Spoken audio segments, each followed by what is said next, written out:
Hey guys, just a quickie today. I have this copy of Tennis or Game Boy that I picked up from the 2 for $5 bin. I also grabbed it along with a copy of Wheel of Fortune. This tennis was kind of beat, kind of nasty. Over here there was some writing, and I managed to use an eyeglass wipe to get it off, pre-moistened towelette. And I just figured I already started to open this up. I thought it'd be a good opportunity to show you what a nasty Game Boy cartridge can look like and how to properly clean it. I've already done cleaning videos before, but I thought I'd take the opportunity just to do a little quickie today and pop it up for people who may have missed my prior ones. You can see here this board is a little nasty. You can see the dirt in the light. And just to give you a nice little before photo there, a little video just before we do this. And we're going to clean that all up, and it should probably work good as new. I haven't tested it because I don't ever put Game Boy cartridges into my Game Boy until I clean them. I don't want to infect my already clean existing equipment with something I don't know where it's been. The back of it's got this weird thing going on here, and I don't know if I can clean that or not. We're going to give it the best we can. The big tools that we're going to want to use are Q-tips. I have some here, and one of these hard plastic PVC free erasers. I like this brand in particular. I used to use them in school back in the day. They're excellent for cleaning up Game Boy cartridges or NES games or even SNES.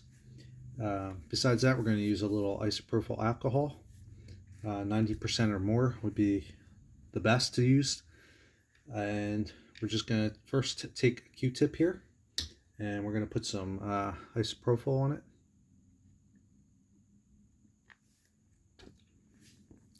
And we're just going to take this and we're going to clean this up real quick just to get that top layer off the best we can.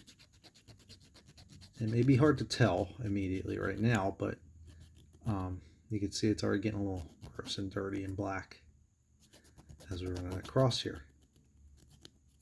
Key thing here is to just kind of break down that top little layer so that our eraser can really get to the nitty-gritty of it, so to speak. And yeah, you can see it's kind of gross. We'll do the other side just for kicks and see what we can get off of here. And it looks like some of it might be coming off. It remains to be seen though if it's going to stay or come back after we're done cleaning. Not too concerned about this part. It doesn't look too bad. It's this piece here that's going to be where the cartridge meets the connector inside the Game Boy and is going to make that ultimate connection together that is going to allow us to play the game. So we're just going to let that dry for a second. Dries pretty quick since it's alcohol. And now we're going to take our PVC eraser. We're just going to run this back and forth here like this. Just put a little bit of elbow grease into it. You don't have to go too crazy. And hopefully we'll get some decent results with it when we're done. Anything's better than the way it was to begin with. So even if we just get that little bit of extra dirt off the best we can. This is especially good for games you pick up at garage sales, yard sales, or in this case 2 for $5 bin at my local game store. But even if you have some old games laying around in your collection that, you know, maybe from a while back that you haven't played with and want to give a new lease on life, so to speak, you get that dreaded garbled Game Boy logo at the beginning. You know, this is really the best way you can do this, in my opinion. I've been doing this technique for years now. I went through my old Nintendo collection at one point and did this to every single cartridge. And then I went and did it through the Game Boys. This one was pretty nasty, so I'm just going to do a little extra here. Alright, so I'm just going to brush that all off. You can see already, I'd say that looks 100% better. But to top it all off, we're going to go in and we are going to, first of all, we're going to clear some of this up here. Usually just do this on my handy solder mat. And I'm going to take the other edge of the Q-tip that I used before, and just give it another run with some isopropyl. And go back over it again. Now, you don't ever want to use water for this, okay? I know this looks like water, but this is alcohol, just for people out there that don't know the difference. Alcohol is safe to use on electronics such as this. Water, not so much. You'll end up oxidizing and messing up the components. And a lot of times what happens is these are nasty because of water leakage, especially on the Game Boy. You know, people would play them out in the rain. Who knows? You know, just drop them in puddles. They're easy to get mixed in with a, you know, a wet pocket or something. And just give that a little run over with the cloth. And if you look in the light, that's a big difference, right? Looks pretty good. That, not too concerned. That's not going to really be an issue, I don't think. The best thing you can do is clean over. It's not dirt. It's just kind of some wear on the board itself.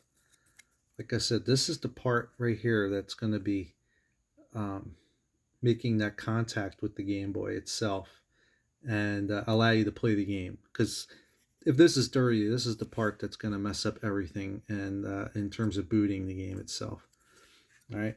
So for the rest of this, what I like to do is I like to just take I'll take another Q-tip here and just wet that, and I like to just do the inside here of the shell, especially right here on the edge where the game actually makes some contact with the board itself, and just give that a little clean up around there.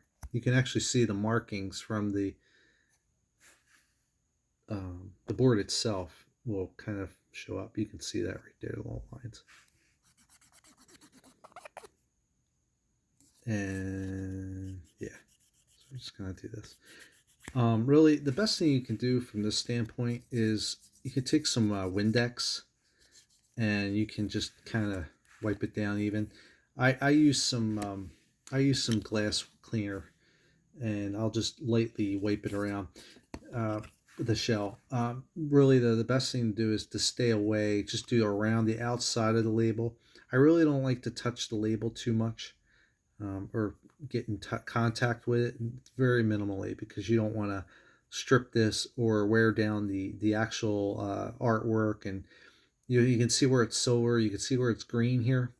If you start rubbing this alcohol straight on it like this, you're going to tear that all up, and it's going to fade it, and it's going to leave a smudge mark. So do not touch the label with these alcohol Q-tips. Sometimes it's best just leave it alone, but just go around the outside a little bit, you know, like just like this, you don't want to saturate it, just enough to get in there and get some of these edges cleaned up a little bit. That can make a big difference in terms of giving you a nice and clean Game Boy. In this case, the one thing I wasn't able to do is, I don't know if you're going to see it, look over here. This had a name written on it right here, and you can see where the name was written embedded in the label. There's a Torr, like Danny Torrance from The Shining, because the name was Torrance. That's what it reminded me of. And if you look in here, yeah, you'll see that I was able to get the ink off. So if you look at it from here, you wouldn't even see the difference until you tilt it into the light. You can start to see the name a little bit showing up. Anyway, I have about maybe, I think I have about 6 or 7 copies of Tennis. I just like to grab them because sometimes what I'll do is I'll cannibalize the back piece of the shell to use in another game that may need a nicer, cleaner shell for a game that I only have 1 copy of. So these are great fillers. They made a zillion of these games, and they're only worth a few bucks. It's a great game, though. That's to say the least. I mean, it's nothing wrong with the quality of it. It's just that they're so plentiful. And I also like to try to keep them around as maybe some trade fodder, or even giving them away. If I see somebody who's just starting out their collection, maybe wants a copy. But anyway, yeah. What you got to watch here is when you put this away, real quick, just you got to lay this on top. These little these little guys here pop off very easily. So if you're trying to keep them in good condition, just slightly like lay it over top and even slide it a little bit. Otherwise, we're just going to plop this right back on. And we got our screw in the back here that we can go in here and screw this down. And before I did this video, I actually undid the screw. So these are security bit screwdrivers that you have to get separately from. You can get them on Amazon, but they're not going to be in your typical grandpa's tool bag, so to speak. So you can find them on Amazon, and usually they come in a set. With a Genesis Mega Drive one for Sega. Game Gear, I think, is one of them as well. Yeah, Game Gear is definitely one, along with the Nintendo one. So that's about it. Just thought I'd do this real quick. Catch you next time for another video. Take it easy.